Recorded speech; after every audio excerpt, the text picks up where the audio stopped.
সবাইকে প্রণাম, নমস্কার। সাপ্তাহিক কথামৃত পাঠের আয়োজনে সবাইকে স্বাগত জানাচ্ছি। জগতে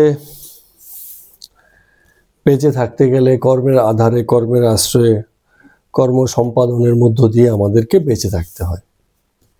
তো খুব সাধারণ ব্যাপার, লোকে কর্মকেই খুব গুরুত্ব দেবে, তাই না? বলবে খুব উচ্চ কর্ম, নিম্ন কর্ম, জগৎ কর্ম, সংসার কর্ম, কত রকম কর্ম, ব্যবসায়িক কর্ম, শিক্ষাকর্ম, তারা পড়াশোনা করছে, সব রকম কর্ম।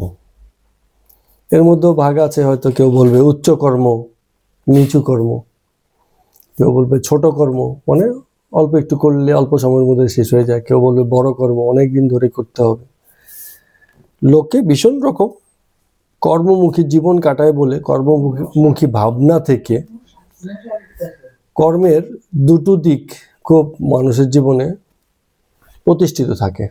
এক হচ্ছে ভবিষ্যৎ কর্ম, কি করতে যাচ্ছি, আর বর্তমান কর্ম, এই মুহূর্তে দাঁড়িয়ে কি করব বা কি করা উচিত। তো ব্যক্তির জাগতিক প্রতিষ্ঠাও কেন শান্তি দেয় না? কারণ তখনও পর্যন্ত করার মতো কর্ম তার প্রতি মুহূর্তেই বাকি থাকে। এই বাকি থাকাটা তার জন্য আত্মতৃপ্তির নয়, তাকে সন্তুষ্টি দিতে পারে না। যতই প্রতিষ্ঠা আসুক, যাই কিছু করুক, যার কর্ম সম্পাদনের ব্যাপারে মানসিক চাপ আছে, সে শান্তি নয়, সে সন্তুষ্ট নয়, সে তৃপ্ত নয়। ঠিক আছে? তো এই যে কর্ম কখন মানুষকে স্বস্তি দিতে পারে, যে কেউ কেউ ভাবছে যে জগতে যখন এসছি আমার তো এত এত সব কর্ম করতে হবে, আছে না? এই ভাবনাটা তো একটা চাপের, যে জগতে জন্ম নিয়েছি, জগতের এই কর্ম করে যাব, এবং কি হবে, এসবের মধ্য দিয়ে জগতের হিত হবে, জগতের পরিবর্তন হবে, জগতে একটা কিছু আইডিওলজি প্রতিষ্ঠা হবে, এরকম একটা মানসিক চাপ ব্যক্তির মধ্যে থাকে। তো যারা এরকম মানসিক চাপের ভিতর থেকে জগৎ পরিবর্তনের কাজে লেগেছিল, জগতের কখনো না কখনো কম বেশি কিছু পরিবর্তন হয়েছে, কি হিত হয়েছে, কি কল্যাণ হয়েছে, কি কখনো হয়নি। কোনো কোনো আইডিওলজি জগৎকে মুক্তির পথ দেখিয়েছে, কোনো কোনো আইডিওলজি জগৎকে হিংসার পথ দেখিয়েছে। কিন্তু যে এই আইডিওলজিস্টের যে প্রবক্তা, যিনি এগুলোকে নিয়ে এসছেন, তিনি ভেবেছেন বরাবর যে খুব উচ্চকর্ম বুঝি কিছু করছেন। আইডিওলজি না থাকলেও জগৎ জগতের নিয়মে চলে এবং চলতে থাকবে। এই সমদর্শন না হলে পরে কর্মের প্রতি যে আসক্তি, এই যে আমার দায়িত্ব, এটা আমার কর্তব্য, এটা আমাকে করতে হবে, এসবের উপরও একটা ব্যক্তির উপরে, কর্তার উপরে মানসিক চাপ তৈরি হয়। দায়িত্ব জ্ঞানেও করতে হবে, উচিত কর্ম জ্ঞানেও যে জিনিস করতে হয়, তাতেও একটা কর্তব্যের চাপ থাকে, কর্মের একটা চাপ থাকে। তো এই চাপ মানুষকে স্বস্তি দিতে পারে না। এটা বরং স্বস্তির যে জগতে আমার কিছু করার নেই। তাহলে ভাই তুমি এত কিছু করছো, যে সকাল থেকে রাত্রির পর্যন্ত কিছু না কিছু তো করবে, বেকার কি বসে থাকবে? সেটা হচ্ছে মুহূর্ত কর্ম। এই মুহূর্তে যেটা দরকার মনে করছি সেটা করছি, কোনো চিন্তা নেই, কোনো ভাবনা নেই আগামী দিনে কি হবে, কি করব, এসবের কোনো চাপ নেই। ছোটবেলা থেকেই কেউ কেউ মাই এম ইন লাইফ, আমার জীবনের লক্ষ্যতে এমন কিছু টার্গেট সেট করে ফেলে, ও বাবা সে ডাক্তারি পড়বে চিন্তা করে ক্লাস 5 থেকেই তার কি পড়ার চাপ। ভবিষ্যৎ কর্ম অনেক দূরে করতে হবে, এই চিন্তা করে আজকের দিনেই খুব চাপ। ক্লাস 5 পাস করাও যেন ডাক্তারি পরীক্ষা পাশের একটা ধাপ এগোনো, এরকম একটা মানসিক জায়গা থেকে লোকে কর্ম করে। তো দরকার নেই। ডাক্তার মানে এম ইন লাইফে ডাক্তার হওয়া টার্গেট না করলেও কেউ কেউ ডাক্তার হয়ে যাবে, আবার কেউ কেউ টার্গেট করেও সেটাকে অ্যাচিভ করতে পারবে না। এই মুহূর্তে যা কিছু পড়ছে কেউ, তাই আনন্দ নাও, তারই আনন্দ নাও, সেই সব জানার বোঝার আনন্দটাই নাও, সেটা বরঞ্চ আরো বেশি প্লিজেন্ট। পরীক্ষা পাশের আনন্দের থেকেও জানা বোঝার আনন্দ কোনো অংশে কম নয়। কারণ পরীক্ষা পাশের আনন্দ কতটা নেবে? তুমি তোমার ক্লাসের মধ্যে প্রথম হয়েছো, যেই নম্বর পেয়ে তুমি তোমার ক্লাসে প্রথম হয়েছে, আরেকটা স্কুলের আরেকটা ক্লাসে 50তম শিক্ষার্থী হয়তো সেই নম্বর পেয়ে 50তম হয়েছে, কোথায় আনন্দ পাবে? বলবে তাহলে সর্বোচ্চ আনন্দের জন্য কি আমরা মানে যেটা হচ্ছে যে রাজ্যের সর্বশ্রেষ্ঠ ফল 99% মার্কস নিয়ে আসবো, প্রথম দ্বিতীয় তৃতীয় এরম হয়তো, সেসব হবো? সেসবও আনন্দ দিতে পারে না। সবচেয়ে বেশি আনন্দ দেয় এবং যেটা ভবিষ্যতের জন্য সত্যিকার অর্থে থেকে যায় নিজের সঙ্গে, চাইলেও দূর করা যাবে না, সেটা হচ্ছে পড়া আর বোঝার আনন্দ। এই যে জ্ঞান, এই যে চেতনার কাছাকাছি পৌঁছে যাওয়ার উপায় জানার মধ্য দিয়ে, বোঝার মধ্য দিয়ে ব্যক্তির জীবনে আসে, সেই আনন্দ তো সাংঘাতিক আনন্দ। এই আনন্দের জন্য যদি কেউ কর্ম করে, এই মুহূর্তের কর্ম, সকালে ঘুম থেকে উঠেছি দাঁত ব্রাশ করতে হবে, এটা এই মুহূর্তেরই কর্ম, এটা বিকেলের কর্ম না। তো এখন এটা কর্ম, এই সময় মনে হচ্ছে এটা করি, আমি করে নিলাম। তারপরে গিয়ে টিফিন করতে হবে, তাই করে নিলাম। তো সকালবেলা টিফিন করতে করতে সন্ধ্যাবেলা কি বিশেষ খাবার খাবো সেই ভাবনা না ভাবলেও চলবে। এই যে ভাবনা, কর্মের ভাবনা যে এত কিছু আমাকে করতে হবে, এই ভাবনা ভীষণ রকম মানে চাপ এবং মুহূর্ত বাচ্চাটাকে ভীষণ রকম মানে যন্ত্রণাদায়ক করে দেয়। তার থেকে বরং যখন যে সময়ে যেই কাজে আছি আমরা, সেই কাজের আনন্দ নেওয়াটাই হিসেব মতো নিষ্কাম কর্ম। যে আমি কর্মটা করছি, এই কর্মের যে চাহিদাটা, এটা আমার ভাবনা প্রসূত নয়, আমার চিন্তা থেকে আসেনি, আমার দায়িত্ব কর্তব্য করণীয় নানান রকম ভাবনা থেকে আসেনি। এই মুহূর্তে একটা কাজ আমার কাছে সামনে এসছে, যেটাকে আমার মনে হয়েছে আমি করতে পারি, তাই করছি, নিষ্কাম হয়ে গেল, অত জড়ানো গেল না। এবং এই ভাবনা একটা ব্যক্তিকে খুব সন্তুষ্টি দেয়। এটাই সমদর্শন। এই সমদর্শন যার আসে, সেই ব্যক্তি স্তুতিতে থাকে, মানে স্তুতি নয়, এটাকে আমরা বলবো কি, তৃপ্তিতে থাকে এবং শান্তি লাভ করে। তো কথামৃতের এই প্রারম্ভিক আলোচনা দিয়ে আমরা আজকের 125তম পর্ব শুরু করছি। ঠাকুর বলছে জ্ঞানের দুটি লক্ষণ, প্রথম অভিমান থাকবে না, দ্বিতীয় শান্ত স্বভাব। সেদিনকে কে যেন আমায় একটা এরকম কথা বলছিল যে এটা যে বুঝেছেন তাহলে এখন কি করবেন? কিছুই করবো না, বুঝেছি মানে কি এখনই কাজে লেগে যাব নাকি? জগৎ অর্থহীন, মিথ্যা, আপাতত দৃষ্টিতে যা সত্যি বলে মনে হয় অ্যাকচুয়ালি তা নয়, এটা এক প্রকারের ভ্রম, অনিত্য বলে, ঠিক আছে, থাকে না বলে জীবনের সঙ্গে। তো এই মিথ্যাত্বকে জানা বা বোঝা হয়ে গেল, তো এখন কি করবেন? তো চলেন গিয়ে সবাই সকাতরে লাইন দিয়ে দিয়ে আমরা আত্মহত্যা করি। বুঝে গেছি জীবনের আনন্দ আর নেই, জীবনের রহস্য বোঝা হয়ে গেছে, এই জীবনে বেঁচে থাকা কোনো মানে হয় না, কিছুই করার দরকার নেই, বোঝা হয়ে গেছে, দ্যাট ইজ এনাফ, আর কিছু চাই না, এরপরে আর কিছু দরকার নেই। অনেক সময় হয় না যে মিউজিয়াম ঘুরতে গেছে, সেখানে ভিজিটর্স বুক বলে থাকে একটা, যে এবার মিউজিয়াম দেখা টাকা হলো, ঘুরে টুরে ভিজিটর্স বুকে ওই মিউজিয়ামে কি দেখলো, দেখার পরে তার কিরকম অনুভূতি হলো, সেগুলো লিপিবদ্ধ করে নিচে সাইন মানে করা যায়, এরকম একটা থাকে। তো অনেকে এটা করে।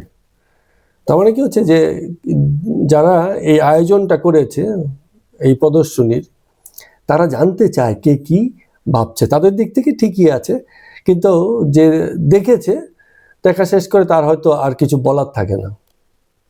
সে বলবে দেখেছি, দেখা শেষ, ওখানেই দেখা হয়ে গেছে, গল্প শেষ হয়ে গেছে। এরপরে এই যে কি দেখলাম, এর উপর ভিত্তি করে আবার দুটো কথা বলা, দুটো কথা লেখা, দুটো তর্ক বিতর্ক করা দরকার নেই, প্রয়োজন নেই। দেখার দরকার ছিল, দেখে নিয়েছি, আমার গল্প শেষ হয়ে গেছে, কথা শেষ হয়ে গেছে, এবার সামনে যা দেখবো তাই দেখবো। তার মানে কি হচ্ছে, এখানে কোথাও ইনভলভ হচ্ছে যে আমি যা কর্ম করেছি, যা নিজের জন্য অর্জন করেছি, তার আবার রিভিউ করো। কিন্তু রিভিউর দরকার নেই, যা হয়েছে হয়েছে। কেউ যদি ঠকে এই পথে গিয়ে, সে দেখে নিক, আমারটা আমি দেখে নিয়েছি, অত রিভিউ প্রয়োজন নেই। কিন্তু জ্ঞানী লোক, শেয়ানা লোক রিভিউ দেখে প্রোডাক্ট কিনে, তাই না? অনেক সময় হয় না, অনলাইনে যে কোনো প্রোডাক্ট কিনতে গেলে তার নিচে রিভিউ থাকে, কি কি মানে বিভিন্ন ক্রেতা যারা এটাকে কিনেছে, তারা সেটা সম্পর্কে লিখে যে খুব ভালো প্রোডাক্ট, ওর্দি অফ যে টাকা দিয়ে কিনেছি ঠিক আছে। হ্যাঁ, আবার কেউ কেউ লেখে না না একদমই কেনা যাবে না, খুব বাজে জিনিস, একদম বেকার। তো এসব দেখে কর্তা সতর্ক হয়। তো সব রকমই আছে। আমি জাস্ট একটা উদাহরণ হিসাবে বলছি যে যখন জানা বা বোঝার ব্যাপার তখন রিভিউর খুব গুরুত্ব আছে, আর যে জেনে নিয়েছে, যে বুঝে ফেলেছে, তার কাছে রিভিউর আর কোনো গুরুত্ব নেই। যে ওই প্রোডাক্টটা কিনেই ফেলেছে এখন গিয়ে সে রিভিউ দেখবে? যখন হয়েই গেছে ঘটনাটা তখন আর রিভিউ দিয়ে কি হবে? হ্যাঁ, আর যতক্ষণ না ঘটনা ঘটছে, কিনবো ভাব করছি, ততক্ষণ পর্যন্ত রিভিউর গুরুত্ব আছে। তো তার মানে কি হচ্ছে, যখন কিছু বোঝা হয় তারপরে আর কিছু করার থাকে না, নাথিং টু এলস। তো যেটা বলছে যে যখন কিছু করার থাকে না তখন ব্যক্তি শান্ত হয়ে যায়। তো এই যে বলছে না যে জ্ঞানী ব্যক্তির দুটো লক্ষণ, প্রথম লক্ষণ হচ্ছে অভিমান থাকে না। অভিমান থাকে না মানে কি?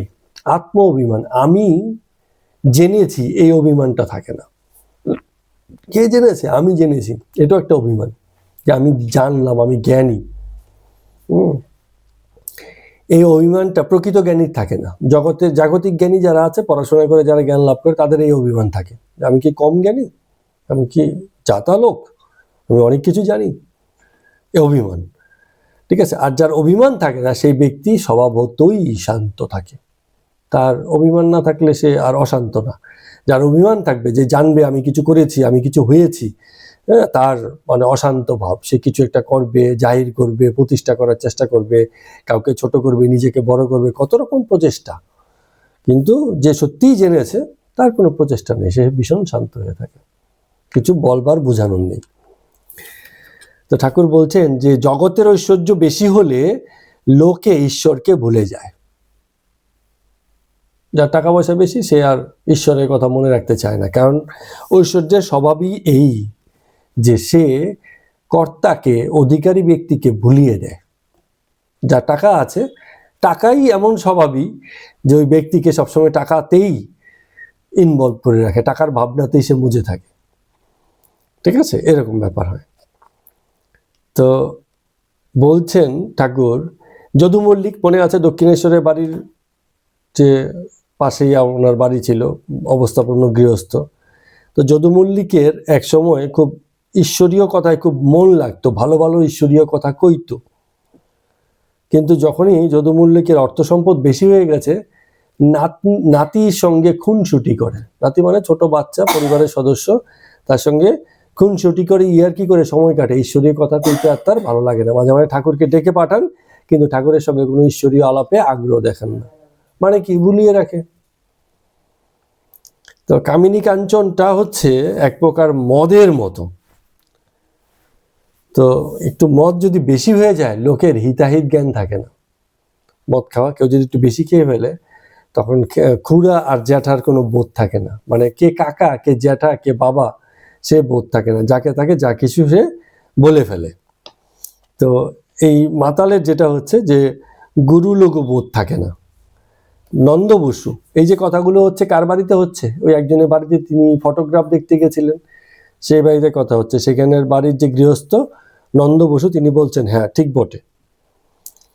তো পশুপতি বলে আরেকজন ভক্ত আছেন, মানে ওখানেই ওই বাড়িরই একজন সেখানে উপস্থিত। তো তিনি জিজ্ঞেস করছেন, মহাশয় এগুলো কি সত্যি স্পিরিচুয়ালিজম, থিওসফি? চন্দ্রালোক, সূর্যালোক, নক্ষত্রলোক, অনেক রকম লোক আছে, এরকম 8-10টা লোকের হিসাব আছে। তো এগুলো কি সত্যি? রামকৃষ্ণদেব বলছেন যে যাই না বাপু, অত হিসাব কেন? আম খাও না, আম গাছের হিসাব করে লাভ কি, বাগানের হিসাব করে লাভ কি? কত কোটি পাতা আছে আমে, কত লক্ষ ডাল আছে, সেসব করে কি হবে? আমি আম বাগানে এসেছি আম খেতে, তাই খেয়ে যাব, এটাই হওয়া উচিত। তো চৈতন্য যদি একবার হয়, যদি একবার ঈশ্বরকে কেউ জানতে পারে বা বুঝে যায়, তখন এইসব ছোট ছোট বিষয়, জগতের যেসব বিষয় আমাদেরকে অন্যমনস্ক করে রাখে, সেই দিকে তার আর মন যাবে না। তো লোকে বিকার হলে পরে কি হয়? বিকার মানে কি? রোগী যখন প্রলাপ বকে, রোগী প্রলাপ বকে না, অসুস্থ হলে, জ্বর হলে, এটা হলে সেটা হলে, জ্বর হলে কি হয়, অনেক সময় বাচ্চাদেরও দেখা যায় যে খেতে পায় না, মানে খেতে পারে না, চায় খেতে কিন্তু খেতে পারে না। তখন সে বলতে থাকে যে আমি যদি সুস্থ হই আমাকে কিন্তু এই খাওয়াবে, ওই খাওয়াবে। তো বাড়ির লোক সবটাতেই হ্যাঁ বলে আগে তো সুস্থ হও তারপরে না খাওয়াবো। তো যখন বিকারগ্রস্ত হয় তখন তার সব কথা মানে শোনা যায়, কিন্তু যদি সুস্থ হয়ে যায় তখন তার এত শব্দের দিকে মনও থাকে না। সুস্থ লোকের ক্ষেত্রে যা খেতে দেবে তাই তার ভালো লাগবে, মুখে রুচি আছে তো সবকিছু খেতে পারবে।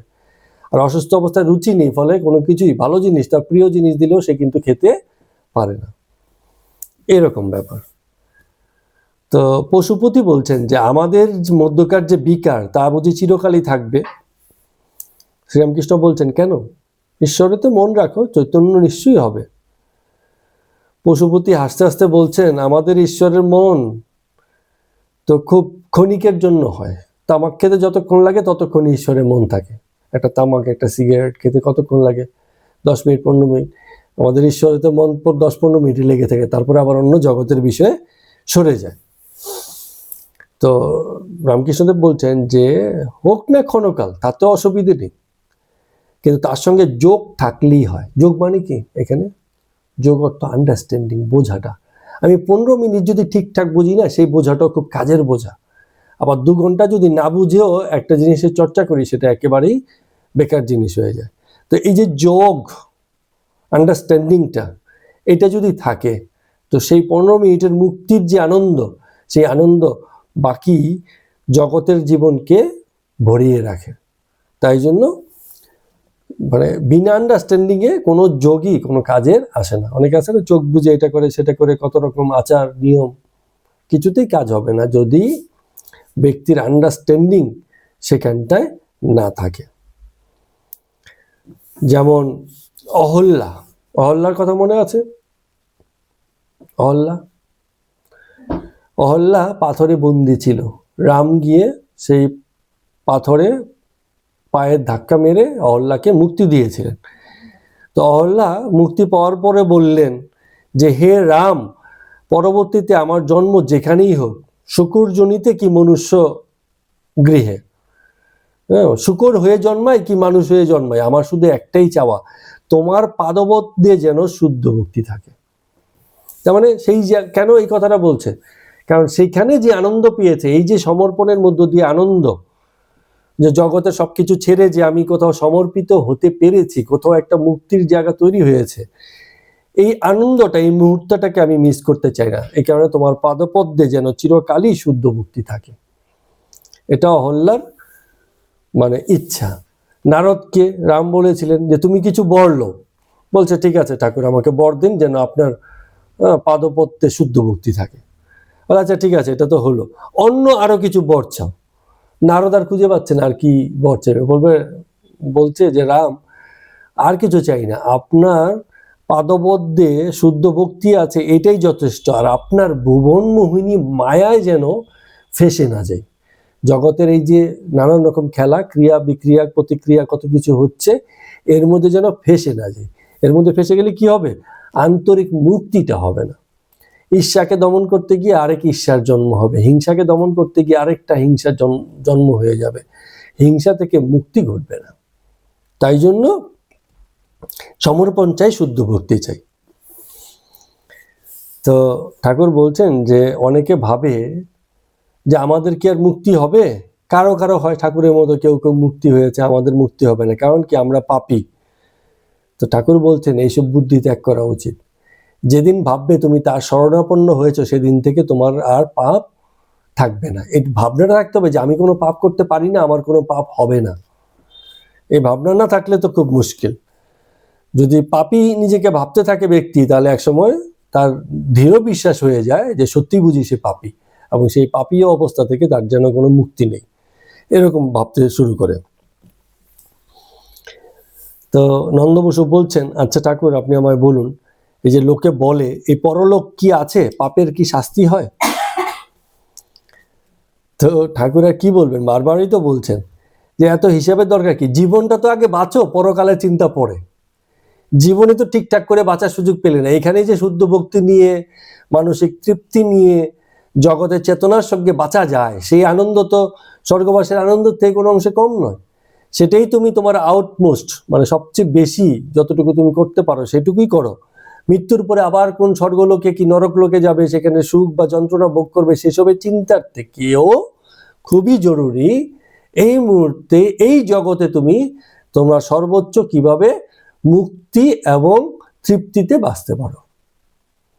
তো আমরা কি করি, এই মুহূর্তের মুক্তি আর তৃপ্তির থেকে আমাদের বেশি চিন্তা পরলোকে, মৃত্যুর পরে, যা আমরা দেখি নাই, জানি নাই, বুঝিও না। ঠিক আছে, কেউ কেউ বলে দিয়েছে, যে বলে দিয়েছে তারও কোনো হদিস নেই। তো সেই সবের মানে বিশ্বাসী হয়ে সেই পরকালে মৃত্যুর পরে কি যন্ত্রণা দেবে আর কি আনন্দ পাবো, সেসব চিন্তায় এই মুহূর্তে জীবন যে মুক্ত আর জীবন যে তৃপ্ত হতে পারে সেই অপরচুনিটিকে আমরা খুইয়ে দিচ্ছি। এইভাবে প্রকারান্তরে ঠাকুর বলছেন। বলছে যে কল্পতরুর কাছে গিয়ে লোকে প্রার্থনা করে অর্থ, ধর্ম, কাম, মোক্ষ, এগুলো টার্ম আর কি। তো জ্ঞানীরা কি চায়, মুক্তি চায়, মোক্ষ চায়। আর ভক্তেরা কি চায়, ভক্তেরা অহেতুকী ভক্তি চায়। আর বাকি সবকিছু আছে, ধর্ম, অর্থ, কাম, মোক্ষ, ভাই তোমার কাছে রেখে দাও, আমার চাই না, আমার শুধু ভক্তিটুকু থাকলেই হয়, এইরকম কিছুই চায় না। তো কেশব সেন, মারা গেছেন কেশব সেন, একবার জিজ্ঞেস করেছিলেন যে পরলোকের ব্যাপারে ঠাকুর আপনার কি মত। তা আমি কেশব সেনকে বললুম, এসব হিসাবে তোমার কি দরকার। তার মানে কি, এই কথা ঠাকুর যখন বলছেন, ঠাকুরও নিজে এসবের হিসাব রাখেননি। পরকালে কি হবে সেসবের কথা ঠাকুর বলেননি। মৃত্যুর পরে কোন শান্তির জগতে যাবে, কি অশান্তির আগুনে পুড়বে, নরক বাস হবে না স্বর্গ বাস হবে, সেসবের চিন্তা কিন্তু ঠাকুর কখনো করেননি, এসব ব্যাপারে বলেইনি। বলছেন এসব হিসাবে দরকারই নেই। যতক্ষণ না ঈশ্বর লাভ হচ্ছে, ঈশ্বরের ব্যাপারে বোঝানো যাচ্ছে, ততক্ষণ পুনঃ পুনঃ সংসারে যাতায়াত করতে হবে। উদাহরণ দিয়ে বলছেন, কুমুরের অনেক সময় শুকুতে দেয়, কুমুর পোটারি যারা তৈরি করে, তারা পোটারি শুকুতে দেয় রোদ্দুরে। তার মধ্যে কখনো কখনো এমন হয়, হয়তো গরুতে মারিয়ে দিল, কিছু ভেঙে গেল, তো যেগুলোকে খানিকটা শুকিয়ে গেছে, ভেঙে গেছে, সেগুলোকে আর জোড়া লাগানোর উপায় নেই, সেগুলোকে তারা ফেলে দেয়।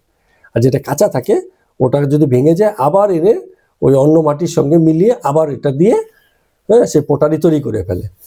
তার মানে যেটা কাঁচা থাকে তার পুনরাবর্তন হয়। কিছু জিনিস আছে রিসাইক্লিং হয়, কিছু জিনিসের রিসাইক্লিং হয় না। যেগুলো পচনশীল জিনিস তার কোনো রিসাইকেল হয় না, প্রকৃতিতে মিশে যায়, নষ্ট হয়ে যায়, পচে যায়, গলে যায়, তার আদি রূপে ফিরে যায়। ঠিক আছে। আর কিছু জিনিস আছে রিসাইকেল হয়, যেটা আবার গড়া হবে, আবার রিসাইকেল করা হবে, আবার সেটা মানে নষ্ট হবে, আবার এটাকে গড়া হবে, এরকম চলতে থাকে। তো বলছেন যে ঈশ্বর লাভ করেছে তার আর জীবনে রিসাইক্লিং হয় না, মানে সে আর এই ঘূর্ণাবর্তে পড়ে না, সে মুক্ত, এই মুহূর্তেই মুক্ত। আর যার মুক্তি ঘটে না, রিসাইক্লিং হওয়ার ব্যাপার থেকে যায়, তার বারে বারেই জন্ম মৃত্যুর খেলাটা হয়। এক জীবনেই তো কতবার জন্ম, কতবার মৃত্যু, কতজন হিসাব রাখে।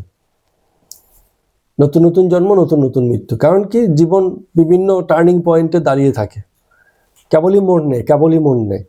কেউ কেউ আছে ওই যে গুটখা খেতে খেতে জীবন সেই একই দোকানে, একই গণ্ডিতে, একই পরিবেশে, একই বন্ধু বান্ধবের বলে কাটিয়ে দিল, সেসব জীবনের কথা বলছে। যেসব জীবন পরিবর্তন মুখী, পছন্দ করে, জীবনের বৈচিত্র্যের প্রতি সাড়া দেয়, সেসব জীবন কেবলই পাল্টায়।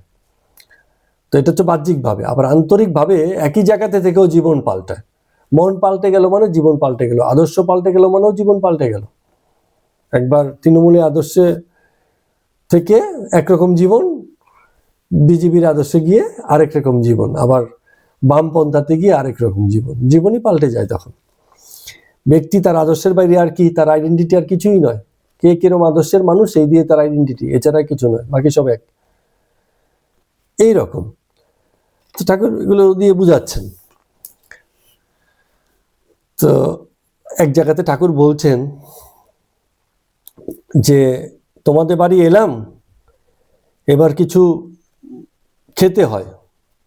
যদুর মাকেও সেদিন এই কথা বলে কিছু খেয়ে নিয়েছিলাম, যাতে পাছে গৃহস্থের অমঙ্গল না হয়। তো যাদের বাড়িতে গেছে, সেই গৃহস্বামী এতক্ষণ পর্যন্ত, এত অবস্থাপন্ন বাড়ি, তারা নিজে থেকে কিন্তু কোনো রকম মিষ্টান্নাদি বা যে কোনো খাবার প্রসাদাদি এখনো পর্যন্ত অফার করেনি। তো এই কথায় মানে গৃহস্বামীর চেতনা ফিরে আসলো, বলল হ্যাঁ হ্যাঁ হ্যাঁ নিশ্চয়ই নিশ্চয়ই। তিনি মিষ্টান্ন আনিয়ে দিলেন, ঠাকুর খাইতেছেন, নন্দ বসু অন্যান্য ভক্তবৃন্দ তার দিকে একদৃষ্টে তাকিয়ে আছেন, দেখছেন। এখন অবস্থানপন্ন লোকের বাড়িতে গেলে ঠাকুরের কিছু ব্যাপার ঘটে, যেমন ঠাকুর হাত ধোবেন বলে তারা একটা পিকদানি নিয়ে এলো। পিকদানি মানে কি, যেখানে লোকে থুতু ফেলে, অবস্থাপন্ন বাড়িতে এরম থাকে। তো ঠাকুর সেই পিকদানিতে হাত ধোবেন না, বলছেন না এখানে আমি হাত ধোবো না, নিয়ে যাও। তো এবার বারান্দায় গিয়ে মণিকে বললেন যে আমার হাতে একটু জল দাও, সেখানে তিনি হাত ধরলেন, নিজের কাপড়ে হাতটাকে মুছিয়ে নিলেন। অবস্থাপন্ন লোকের বাড়ি তো, ভদ্রলোকের বাড়ি তো, অত্যন্ত সংসারী লোকের বাড়ি, যেখানে এই জিনিসগুলো ঠাকুরের সংস্কারই বলি বা অন্য কিছু বলি ছিল এগুলো। তো ঠাকুরকে রেকাবিতে পান খাওয়ার জন্য অফার করা হলো, সেটাও তিনি নিলেন না। এমনকি তামাক পর্যন্ত খেতে চাইলেন না। কেন খেতে চাইলেন না? বললেন যে মাঝে মাঝে আমার একটু এরম ভাব আছে। জ্ঞানী লোকের যেটা হয়, সে জগৎকে সমদর্শন দেখে বলে তাদের একটাই ভাব, হ্যাঁ, ব্রহ্মজ্ঞান করে সব কিছুকেই তারা লইতে পারে। কিন্তু ভক্তি পথে একটু বেদ বুদ্ধি থাকে, কারণ ভক্তি কিসে প্রতিষ্ঠিত, যে আমি এক আছি আর আমার এক ঈশ্বর আছেন, এইরকম ভাব। ঠিক আছে, সে একটা হচ্ছে কর্তা আর সেবক জ্ঞান, ভক্তি পথে থাকে, যে কারণে একটু ভেদ বুদ্ধি থাকে। ঠাকুরের একটু সংস্কার, তিনি এই ভেদ বুদ্ধিটুকু ওই জায়গাতে মেনেছেন। তো ওই বাড়ি ত্যাগ করবেন ঠাকুর, কিন্তু বেরোনোর আগে বাড়ির যে গৃহস্বামী ছিলেন, সেই যে ভদ্রলোক, তাকে তিনি সদুপদেশ দিচ্ছেন যে আর যাই করুন একটা কাজ সবসময় করবেন, সেটা হচ্ছে মো সাহেব থেকে সাবধানে থাকবেন। মো সাহেব কাকে বলে? জি হুজুর করা লোক। কিছু লোক আছে মানে তাল দেয় কেবল, মো সাহেব, জি হুজুর, জি হুজুর, ইয়েস ম্যান, পাশেই থাকে। এরা ঘুরে ফিরে কিছু মানে বকশিস পাওয়ার লোভে আর তাকে মানে তাল দিতে থাকে। যদি বলে কর্তা পশ্চিম দিকে সূর্য উঠেছে, বলছে হ্যাঁ ঠিকই বলেছেন কর্তা, এরকম ভাব। তো যেহেতু অবস্থাপন্ন লোকেদেরই মো সাহেব থাকে, এই জন্য ইসেকে বলছেন ঠাকুর যে মো সাহেব থেকে সাবধান। কেন বলছেন এই কথাটা? কারণ ওই যে যদুবাবুর বাড়িতে যে যান, সেই ভদ্রলোকও এখন পয়সা হয়ে যাওয়াতে ঈশ্বরের কথা ভুলে কেবল মো সাহেব নিয়ে থাকে। মো সাহেবরা নানান রকম মো সাহেবই করে আর তার প্রশংসা করে তাকে ভুলিয়ে রাখে, এইরকম ব্যাপার। যাই হোক, ঠাকুর সেখান থেকে গাত্রোত্থান করে এলেন। তো বেরোতে বেরোতে নন্দ বসু বলছেন, নন্দ বসুকে প্রথমে ঠাকুর বলছেন যে আপনাকে অনেক লোক গণ্যমান্য করে, তাতে বোঝা যায় যে কোথাও না কোথাও ঈশ্বরের প্রতি আপনার ভক্তি আছে এবং ঈশ্বরের প্রকাশও আপনার মধ্যে আছে, শক্তির প্রকাশ আছে আপনাদের। নন্দ বসু বলছে না, কেন আমাতেই কেবল শক্তির প্রকাশ থাকবে কেন? সব মানুষই একই রকম শক্তির প্রকাশ আছে, সমান। রামকৃষ্ণদেব ঠাকুর একটু বিরক্ত হলেন, বলে এই তোমাদের এক কথা, সব লোকের শক্তি সমান। সব লোকের শক্তি যদি সমান হতো, সবাই তো একই রকম হতো, সবাই একই রকম ভক্ত হতো, একই রকম মানে ব্যাপার ঘটতো সকলের সঙ্গে। তা তো ঘটে না। তার মানে শক্তির বিবিরূপে তিনি আছেন সর্বত্রই, কিন্তু সব জায়গাতে একরকম হয়ে আছেন না। কোথাও ক্ষমতা বেশি, কোথাও ক্ষমতা কম, শক্তি বিশেষ আলাদা আলাদা। বিদ্যাসাগর এই কথা বলেছিল যে তিনি কি কারোকে বেশি শক্তি দেন, কারোকে কম শক্তি দেন? তখন আমি বললাম যে তিনি যদি কাউকে কাউকে বিশেষ শক্তিই না দেন, তাহলে তোমাকে কেন আমরা দেখতে এসেছি? তোমার মাথায় কি দুটো শিং বেরিয়েছে? তো নিশ্চয়ই তোমার মধ্যে এমন কিছু আছে যা আর 10 জনের মধ্যে নেই, যে কারণে তুমি বিশেষ হয়েছে। তোমাতে বিশেষ শক্তি সবাতেই আছে, কিন্তু তোমাতে প্রকাশ তার বেশি।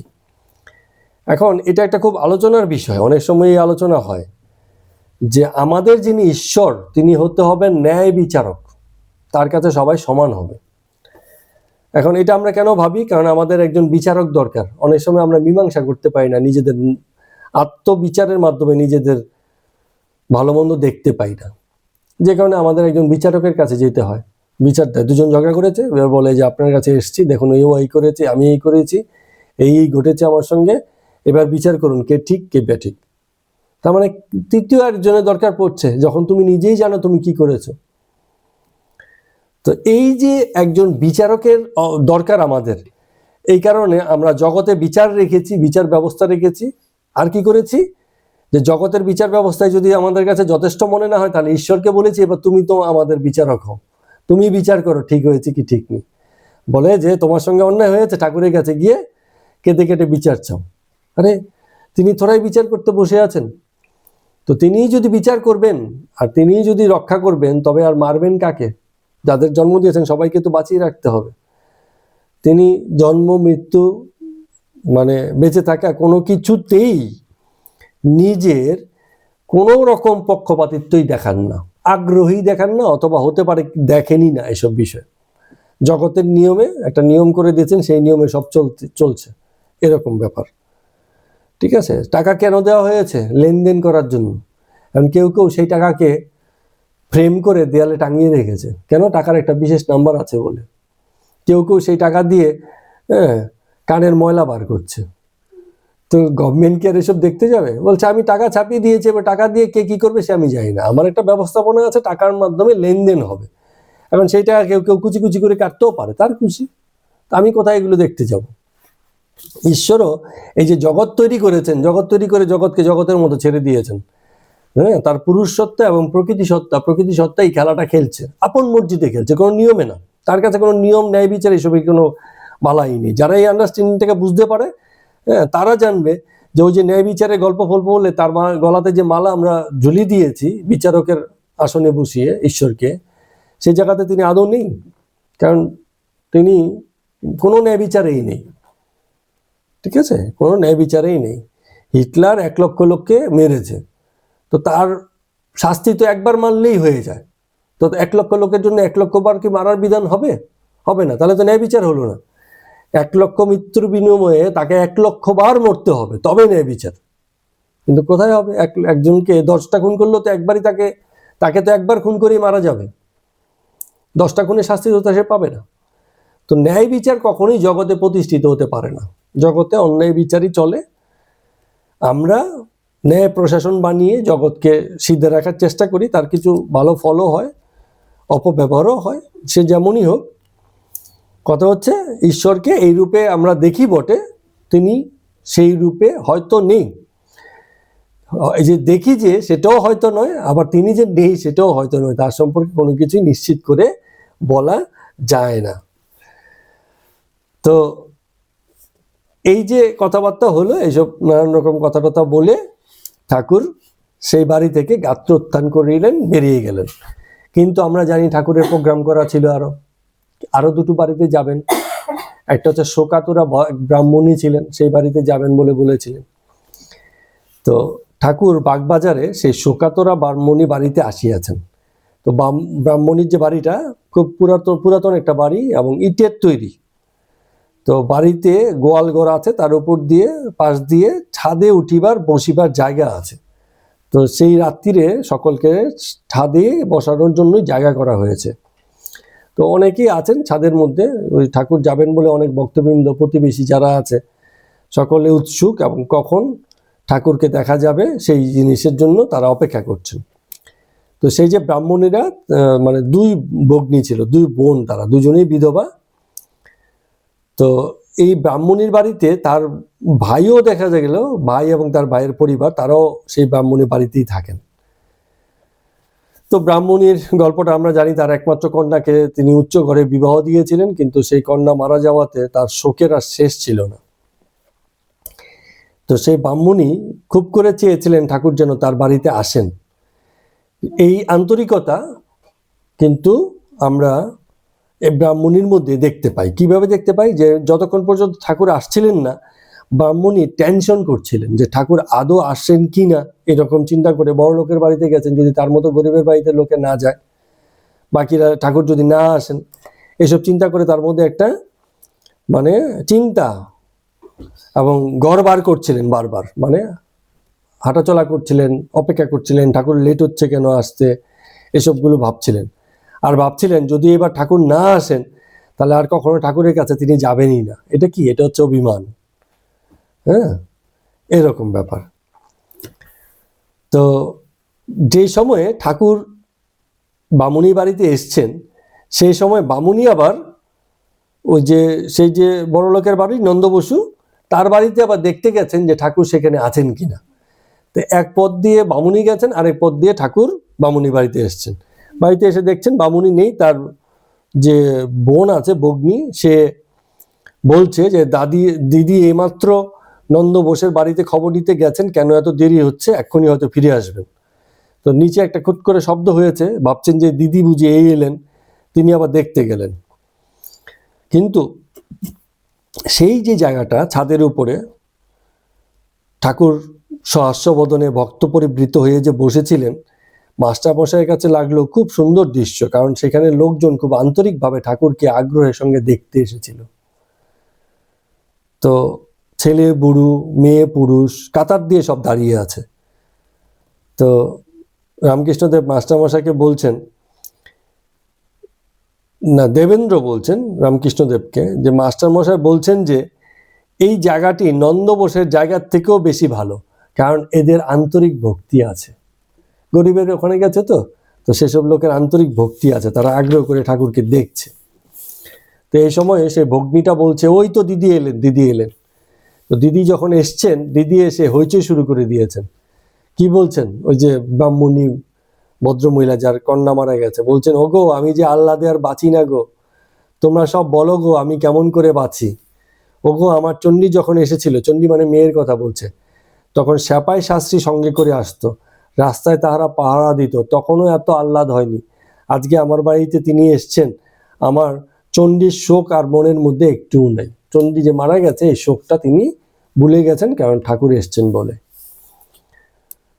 তো একবার ভেবেছিলাম ঠাকুর যদি না আসতেন আজকে রাত্রিরে, তাহলে যত যা কিছু আয়োজন করেছিলাম সব নিয়ে গঙ্গায় ফেলবো।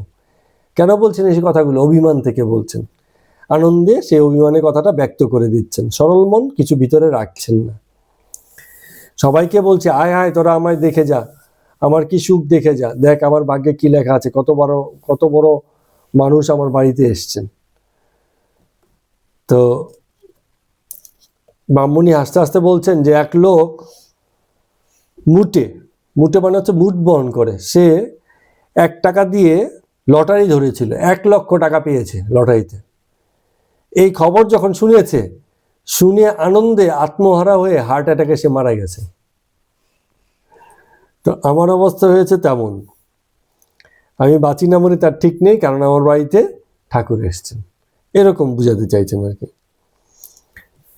তো সবাই খুব ব্যস্ত, ভগিনীর বোনটাও খুব ব্যস্ত, সবাই ঠাকুরকে দেখছেন আনন্দে বিভোর হয়ে। এরপরে ঠাকুরকে ওই ভিতরে করে নিয়ে যাওয়া হলো মিষ্ট মুখ করানোর জন্য।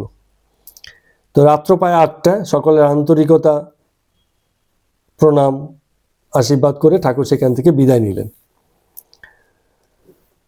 তো যখন ঠাকুর বেরিয়ে আসছেন, এমন সময় ওই বাড়ির যে ব্রাহ্মণী, সে আবার উচ্চস্বরে ডাকছে কাউকে, বলছে, ও বউ এখানে আসো, এখানে আসো, শীঘ্র আসো, পায়ের ধুলা নেবে। তো দেখা গেল যে সেই বউটা এবং তার যে স্বামী, অর্থাৎ এই ব্রাহ্মণী তার যে ভাই, তারা এসে ঠাকুরকে প্রণাম করছে। ব্রাহ্মণী ঠাকুরকে বলছেন, এই আমার একটি ভাই, খুবই মুখ্য। ঠাকুর বলছে, না না, এরা সব ভালো মানুষ, এদের মন শুদ্ধ আছে, মনে ভক্তি আছে। তো একজন প্রদীপ ধরে ধরে নিয়ে আসছে, অন্ধকার না, সেই রাত্রিটা আলোকিত রাত্রি, কিন্তু তাও প্রদীপ ধরে নিয়ে আসছে। তো এক জায়গাতে একটু আলো কম হচ্ছে বলে নরেন চিৎকার করে বলছে, এই কোথায় প্রদীপ বলা, তুমি কোথায় গেলে, এখানে আলো ধরো না, প্রদীপের আলো তো ফুরিয়ে গেল মনে হচ্ছে। হ্যাঁ, এরকম হাসি ঠাট্টা করছে আর কি। তো সেখান থেকে বিদায় নিয়ে ঠাকুর এবার গনুর মার বাড়িতে যাবেন, ওই যে বলছেন আরেকজনের বাড়িতে যাবে, সেখানে। তো সেখানে একটা একতলায় ঘর, রাস্তার উপরে ঘর, ওই বাড়িতে গিয়ে একটু আলাদা পরিবেশ সেখানে পেলেন। সেটাও গরিবের বাড়ি, কিন্তু সেখানে ওরা একটা কনসার্ট বা বাদ্যযন্ত্রের আয়োজন করেছে, কারণ সেখানটায় একটা বাদ্যযন্ত্রের আখড়া আছে, বিভিন্ন ছোকরারা সেখানে যন্ত্র সঙ্গীত বাজায়। তো ঠাকুর গেছেন বলে সেই আয়োজনটা তারা করেছেন।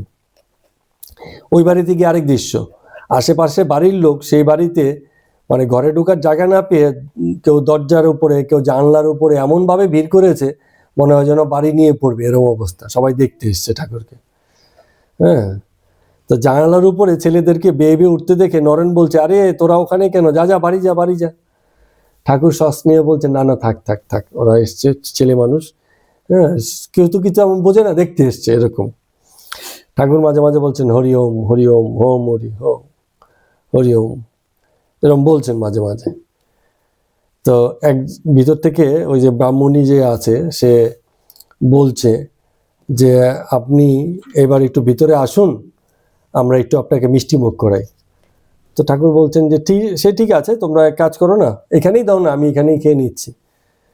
তো গনুর মা বলছে যে একবার ঘরটাতে যদি পায়ের ধুলো দেন তাহলে আমার ঘরটা কাশি হয়ে যাবে, কাশি মানে কাশি তীর্থ সমতুল্যতা পাবে। তো যদি আমি মরেও যাই তাতেও কোনো গোল থাকবে না, মনে কোনো কষ্ট থাকবে না।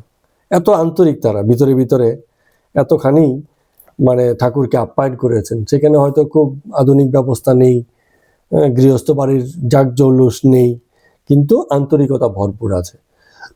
তো সেই যে ছেলেগুলো আছে তারা বাজনা বাজিয়ে শোনাচ্ছে, সঙ্গে গানও হচ্ছে। দুটো ছেলে ছোকরা তো এত সুন্দর ফ্লুট বাজাইতেছিল, ফ্লুট মানে হচ্ছে বাঁশি, যে ঠাকুর খুব মানে খুশি হলেন, বললেন বাহ কি চমৎকার, খুব সুন্দর বাজনা হচ্ছে, এরকম মানে হচ্ছিল। তো সেইখান থেকে বিদায় নিয়ে ঠাকুর, রাত্রি হয়ে গেছে প্রায়, তখন ফিরতে ফিরতে অনেক রাত্রি, 11:30 বেজে গেছেন। এই 3টে জায়গাতে ভ্রমণ করে ঠাকুর আবার সেই বলরামের বৈঠকখানাতে প্রবেশ করলেন। আজকের মতো কথামৃত পাঠ আমরা এখানে শেষ করলাম।